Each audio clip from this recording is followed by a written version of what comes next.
ஒரு காலத்துல வானத்துல நிலா வெளிச்சம் ரொம்ப தனியா இருந்துச்சு. எல்லா நட்சத்திரங்களும் ஜொலிச்சுக்கிட்டு இருந்தாங்க. ஆனா இந்த நிலா கதிர் மட்டும் யாரும் இல்லாம வருத்தப்பட்டுச்சு.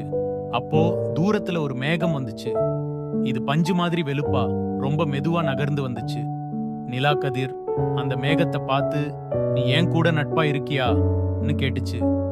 மேகம் சிரிச்சுக்கிட்டே, ஆமா, நாம 2 பேரும் எப்பவும் நண்பர்களா இருப்போம்னு சொன்னுச்சு.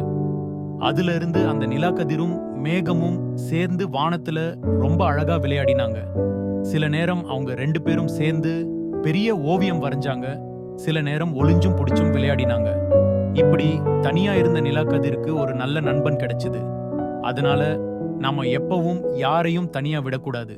நட்பு ரொம்ப முக்கியம்.